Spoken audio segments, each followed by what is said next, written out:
بسم الله الرحمن الرحيم والصلاة والسلام على مولانا رسول الله وآله وصحبه. Je vais essayer de terminer cet exercice parce que je n'ai pas pu le faire en une seule vidéo.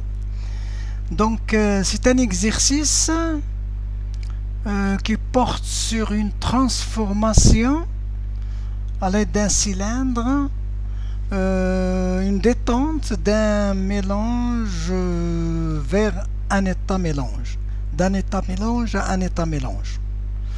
Alors la transformation est passée donc de 1 à 2 où il s'agit d'une détente et on demande de calculer la variation des variables d'état, c'est-à-dire des fonctions d'état si vous voulez.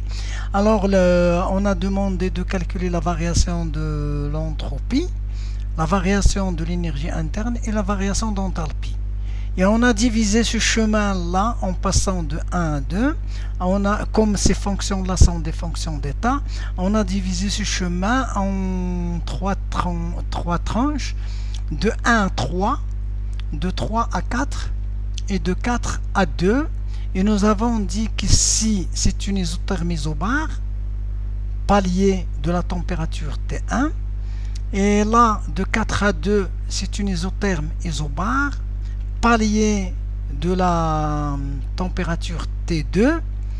Et de 3 à 4, c'est un morceau liquide saturé, isotitre, c'est-à-dire le titre égal à 0, tout simplement.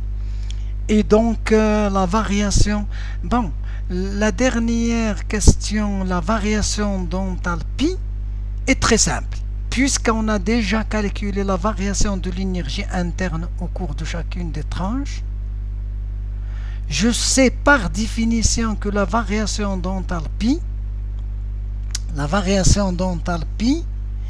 je sais qu'elle est égale à la variation de l'énergie interne plus la variation du produit PV entre 1 et 2, parce que le produit PV est une fonction d'état et U c'est déjà calculé, c'est une fonction d'état.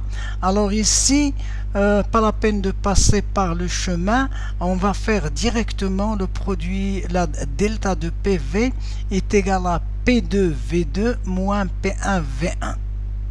Et on peut donc ainsi calculer directement la variation d'enthalpie entre 1 et 2. Sinon, on peut utiliser aussi cette relation-là, emprunter un chemin, puis faire le calcul comme ce qu'on a fait pour la transformation, pour les autres grandeurs, l'entropie ou l'énergie interne. Bien. Donc voilà pour, on sait que par définition la fonction enthalpie est égale à U plus PV, donc D de U égale D de U plus D de PV, qui donne donc cette relation-là. Et donc comme nous savons déjà que delta de U est donné par cette expression, c'est déjà calculé avant, et que delta de PV est égal à cette relation-là qui est égale donc à M facteur de P de V2 moins P1 V1. J'ai fait un petit calcul sur le produit delta de PV massique entre 1 et 2. Je obtiens ce résultat là en joules, c'est-à-dire si vous voulez 24,957 kilojoules. Et cette variation-là est importante, elle est non négligeable. Le calcul est fait par Excel. Voilà l'extrait du tableau Excel que j'ai fait. Les valeurs des grandeurs utilisées. Donc, je ne peux pas négliger delta de PV. En plus, bien sûr, comme c'est une détente, donc c'est le travail c'est le gaz qui travaille. Donc, j'ai un travail négatif qui doit être ajouté. Donc, delta de H12 est égal à cette grandeur, c'est-à-dire delta de U plus delta de PV. Et donc l'expression elle est là. La question suivante, c'est-à-dire la deuxième question de l'exercice, on nous demande donc, on nous a dit que le cylindre est thermiquement isolé, puisque la transformation est lente, donc il est réversible.